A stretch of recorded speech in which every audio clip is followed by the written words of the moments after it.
Have you ever confidently thought, I take pretty good care of my cat. Oscar still eats and sleeps normally, so he must be really happy, right? Then one day you realize Oscar comes to the door less often to greet you, jumps into your lap less, just sits farther away watching you, his ears flicking slightly every time you come closer to touch him.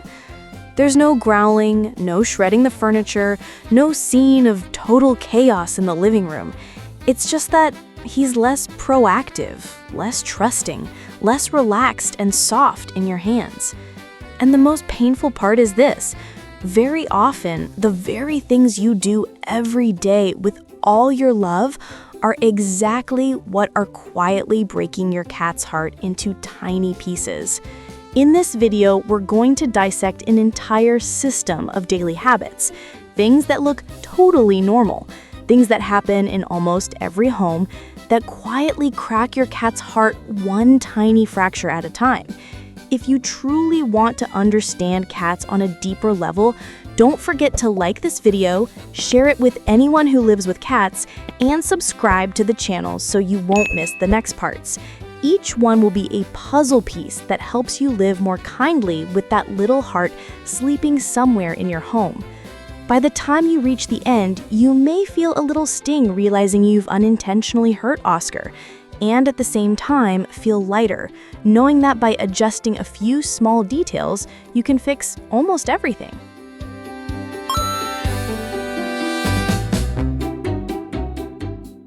If life with you were a map, then in your cat's mind there are always 4 areas shaded darker than all the rest.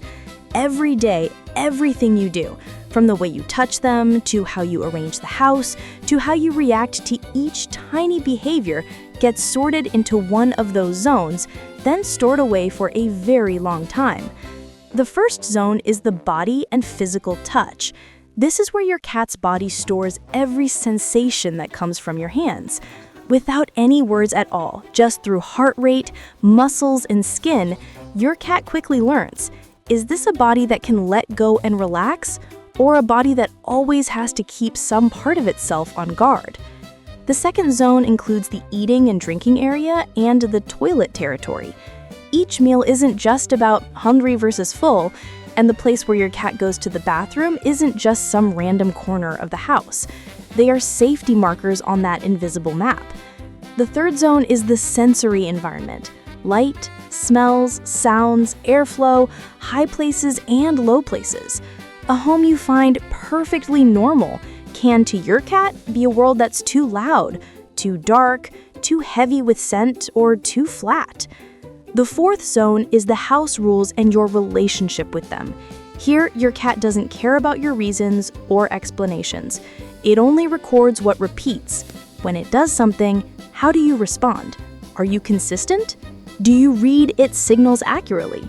From that, your cat decides whether you are someone it can rely on or an unpredictable variable it needs to keep at a distance. Once you understand these 4 fragile zones, every behavior your cat shows you, from avoiding your hand, to changing sleeping spots, to subtle shifts in how it eats, uses the litter box, appears or disappears from a room, stops looking weird and starts to become perfectly logical signs on that map. In the next parts, we'll dive into each zone one by one, starting with the most sensitive place of all, the body and touch, where your hands can be either a safety blanket or the source of all unease.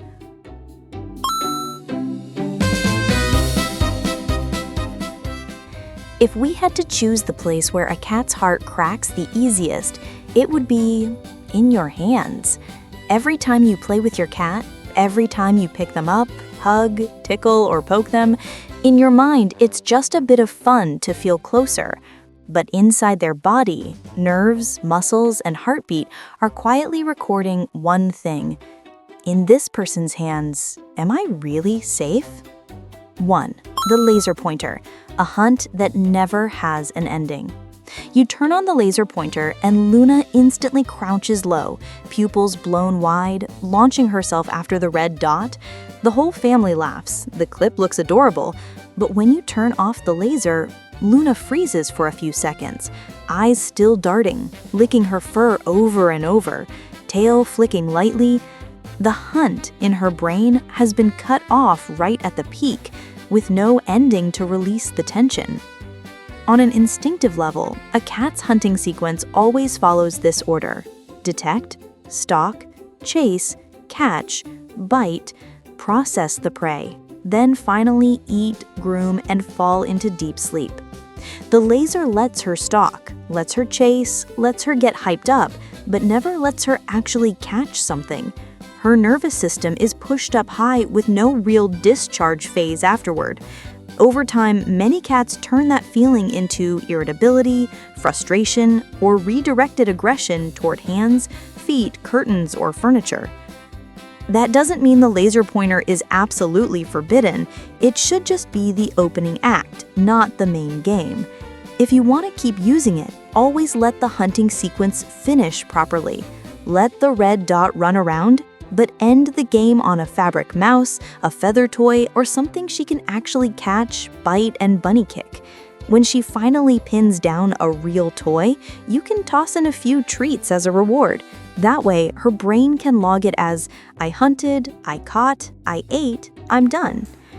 If after each laser session, your cat pants for a long time, growls, runs off, biting everything in sight, or starts to fear and avoid the laser altogether, stop this game completely for a while and switch to physical toys.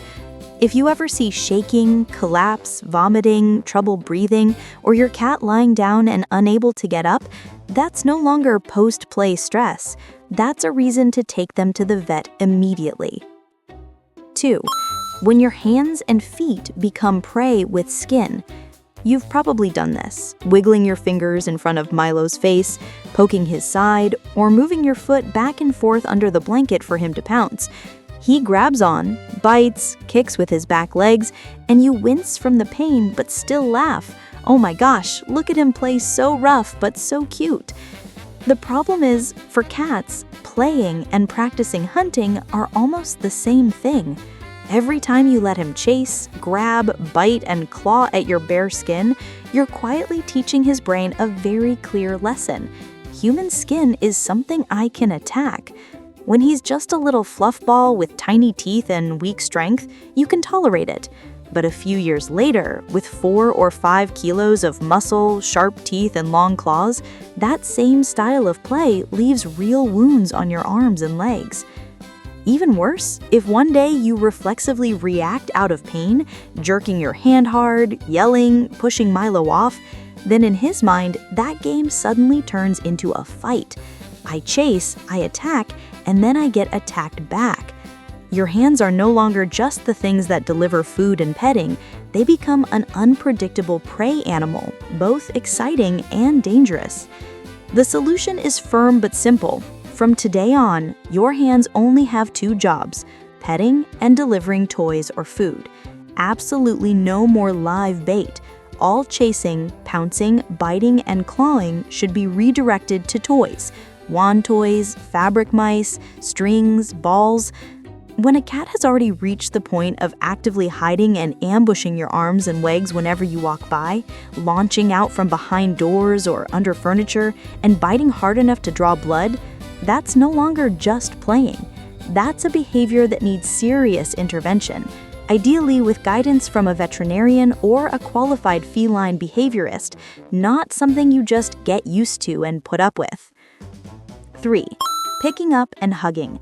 Loving the way you like or the way your cat's body can tolerate. A lot of people pick up a cat the way they would a baby, sliding hands under the armpits, hoisting them up so their legs dangle, belly exposed, and then squeezing them tight to their chest for a selfie. The photo looks great, but for an animal that always needs an escape route, that posture is total loss of control. No support point, no control over their own weight, no choice about when to leave when they get down. A cat's skin is extremely sensitive, especially along the back hip-tail line. A tight squeeze so it feels good in your arms, a hard, repetitive stroke along the spine is not cute to their nervous system at all.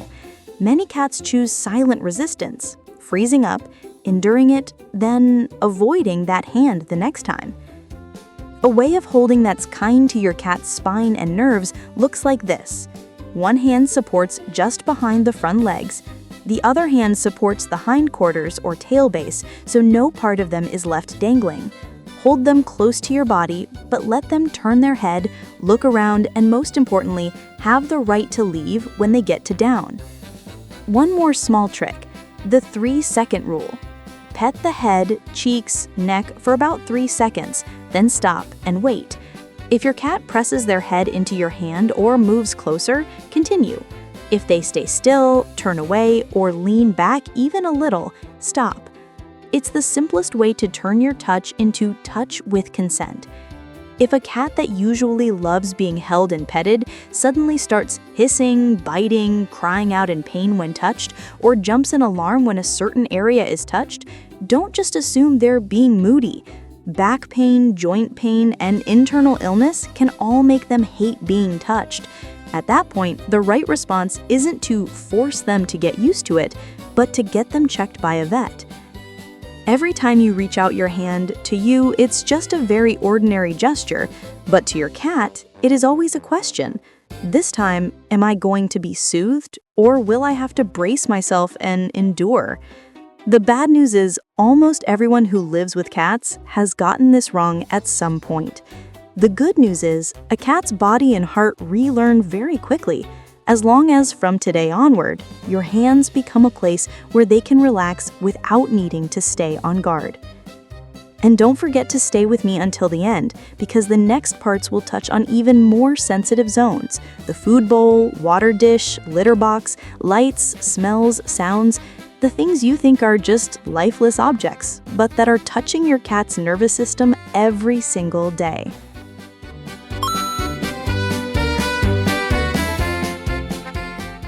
If touch is what decides whether your cat dares to hand its body over to you, then the food bowl, water bowl, and litter box are what decide whether it dares to drop all its defenses in this very home.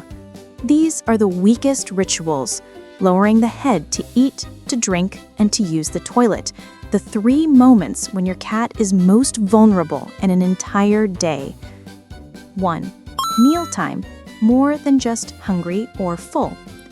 You pour kibble into a small, deep plastic bowl.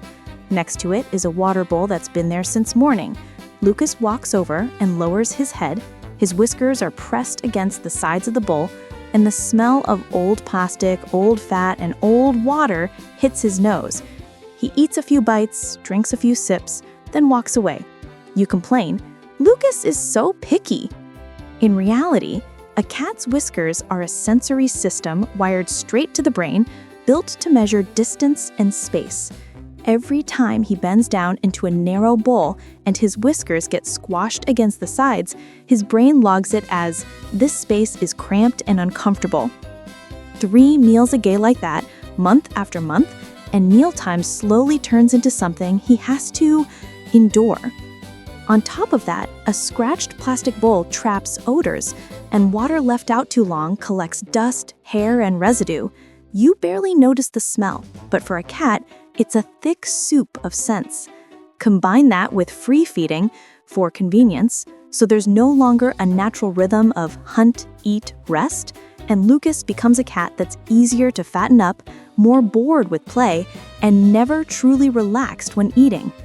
The things you can fix tonight are very simple. Switch to a shallow, wide bowl made of stainless steel or ceramic with a smooth inner surface. Wash the bowls and change the water every day, so your cat's nose doesn't have to suffer each time it drinks. Gradually move to set meal times. Before each meal, play a short 5 to 10 minute hunting-style game, then feed, so your cat's brain feels, "I hunted and earned this reward." If you notice your cat suddenly stops eating, loses weight, only dares to eat when the house is silent or no one is around, vomits frequently, or seems exhausted, that is no longer just a bowl problem. That's when you need a proper veterinary checkup, not just a different flavor of pâté to stimulate appetite. 2. The litter box, toilet, or a zone of unease in the middle of the house. Where is your litter box right now? In a storage room corner next to the washing machine? Right beside the food bowls? Right along a busy hallway where everyone walks past? And if you have 2 or 3 cats, are they all sharing one small, shallow box that only gets scooped once in a while? For you, it's just an item to hide out of sight. For Loki and Thor, it's the place where they expose their weakest side and mark, "I belong here," with their scent. Every time Loki steps into a box that's too dirty, too smelly, too noisy, or where there's always a risk of Thor blocking the exit, his brain is forced to choose between 2 bad options. Either hold it in or hurry through it under stress. Holding it for too long leads to bladder pain and inflammation. Going under stress leads to a third solution, finding a quieter place. A plant pot, the corner of the sofa, the bed, a pile of clothes, which makes you angry. Most accidents we call peeing in the wrong place are actually your cat saying very clearly, "Over there, I just can't go anymore." An easy rule of thumb: 1 cat, at least 2 litter boxes. 2 cats, 3 boxes, placed in quiet areas, not next to food bowls, not right on a traffic path. And scoop the boxes every day. Don't wait until even you can't stand the smell anymore. If you see your cat straining for a long time, crying out when trying to go, going many times but passing just a little, standing in the box for a long time without being able to pee or poop, or licking the genital area a lot, especially in male cats, that is an emergency. It's no longer about litter box placement. At that point, the only right thing to do is pick your cat up and get to the vet immediately. When you give your cat a comfortable meal, clean water, and a truly private place to use the toilet, you're telling them, in the language their body understands best, "Even when you're at your weakest, I'm still on your side."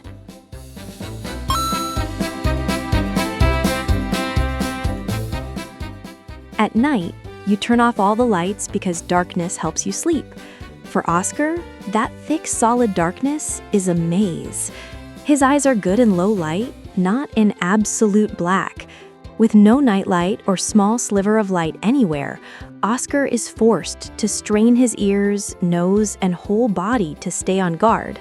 So every night turns into a shift on duty, not real sleep. During the day, you mop the floor with scented cleaner, run diffusers, and spray the room with orange, mint, or lavender fragrance. Your liver can handle it. Travis's liver might not. With a nose many times more sensitive than yours, he's living in a dense fog of smells, breathing in essential oils, cooking fumes, and chemical scents that his body was never designed to tolerate. Travis can't say, "This smell makes me tired." He just quietly avoids the rooms with the heaviest scents. In terms of space, you live on the floor, your cat lives in all 3 dimensions. A home that only has floor, sofa, and bed, with no cat tree and no shelves that belong to them, feels tidy to you. But to your cat, it's a place where there's nowhere to both observe and retreat. Then they're left with only 2 options: climb onto your high spots and get scolded, or live pressed to the ground, always within reach of every sudden touch. The TV, music, vacuum cleaner, loud voices, for a cat's ears, that's a field of constant pounding sound. If every day is like that, your cat will gradually choose to hide, avoid people, and be shy around guests, not because of their personality, but because they're exhausted from trying to predict which noise will slam into them next. You don't need to turn your home into a silent monastery. You just need to leave a soft light on overnight, limit heavy essential oils and room sprays, give your cat a few truly high perches of their own, and whenever the house gets too loud, always prepare a quiet room with fresh water and a litter box where they can shut the world out if they want. Only then does your home truly become safe territory in your cat's eyes, not just a place you're forced to live in.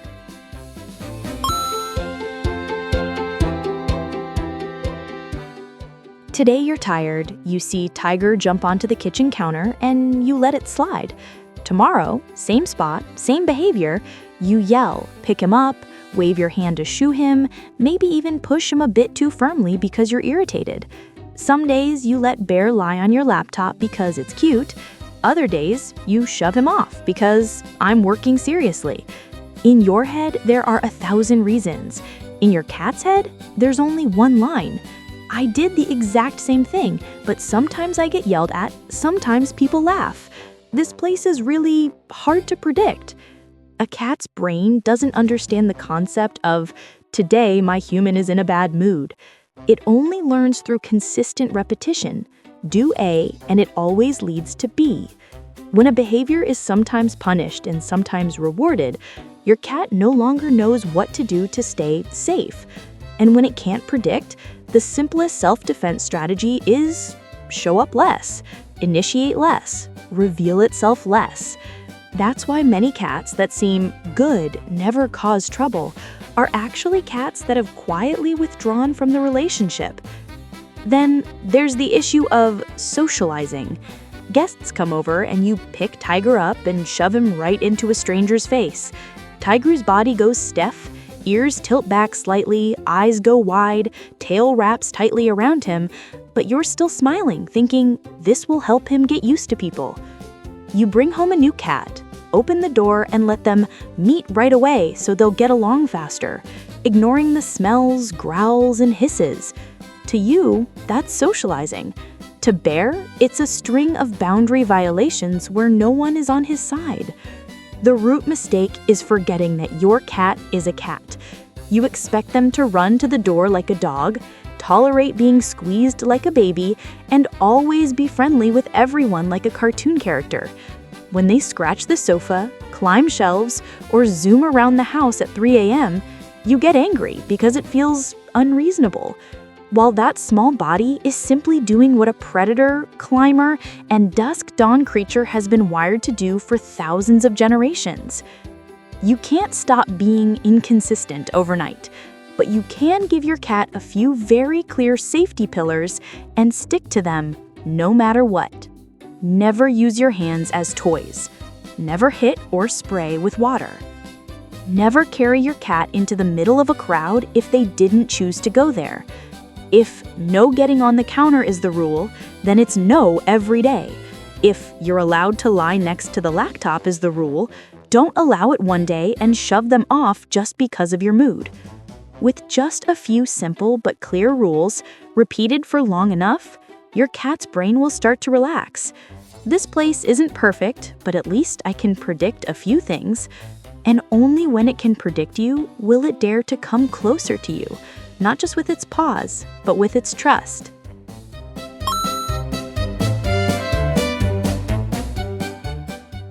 Tonight, you come home like any other day. Garfield may not sprint to the door or jump into your lap like in the clips you see online. He just lifts his head, gives you one slow blink, then lies still again. The difference isn't in what he does, but in the feeling underneath.